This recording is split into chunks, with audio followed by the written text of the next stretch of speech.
आमचे सर्व गिरीश भाऊ आहेत, आमचे नेते आहेत, ते ह्या बाबतीत निर्णय घेतील त्या बाबतीतला. पण काही गुलाब भाऊंनी म्हटलं की शिवसेनेलाही जागा मिळावी असं. तो पक्षश्रेष्ठींचा विषय आहे.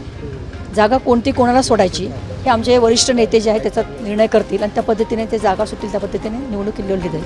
ते गुलाब भाऊंनी स्वतः त्यांचे चिरंजीव प्रताप पाटील हे बघा, प्रत्येकाने आपली इच्छा व्यक्त करायची असते, पण शेवटी महायुती असल्यामुळे युतीमध्ये ज्या गोष्टी ठरतील वरिष्ठ नेते ज्या निर्णय घेतील त्या निर्णयावर आपण सगळेजण बांधील राहू. भाजपकडून पण नाव पर दिली गेली, भाजपने अशी अट घातली की प्रताप दादा वर्षानुवर्षे भाजपाची जागा आहे, त्यामुळे प्रत्येकाला वाटतंय की आपल्याला विधान परिषद तिकीट मिळावं.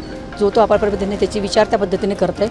पण युतीमध्ये कोणती जागा कोणाला सोडायची हा सर्व निर्णय जो आहे ते आमचा वरिष्ठ नेत्यांचा, आमचे सन्माननीय गिरीश भाऊ आहेत, देवेंद्रजी आहेत, हे त्या पद्धतीने निर्णय करतील. तर आतापर्यंत आपण बघितलं छोट्या कार्यकर्त्यांपासून आपण इथपर्यंत पोहोचलेले आहेत. अनेक कार्यकर्त्यांची आता भावना आहे की स्वतः कार्यकर्त्यांना उमेदवारी मिळावी, मात्र घराणेशाही परत पाहायला मिळते. गुलाबराव पाटलांकडून त्यांच्या चिरंजीवांना उमेदवारी पाहायला मिळते. बरेच कार्यकर्ते आहेत. काय वाटते त्याच्यात पुढे कार्यकर्ते डावलले जातात असं वाटतंय पुन्हा?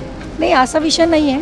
ज्या त्या निवडणुकीची गणितं वेगळी असतात, त्यावेळेची निवडणुकीची गणितं आणखी वेगळी असतील आणि याच्यामध्ये मला वाटतं एक विचार करून पक्षश्रेष्ठी ज्या पद्धतीने विचार करतील, निर्णय घेतील त्या पद्धतीने मला वाटतं सगळे कार्यकर्ते आम्ही सगळेजण त्या पद्धतीने काम करू. शिवसेनेला जागा सुटली काही भाजप तेवढंच ताकदीने काम करेल. हे बघा, हा वरिष्ठ नेत्यांचा निर्णय राहील, त्या निर्णयाला आम्ही बांधील राहू.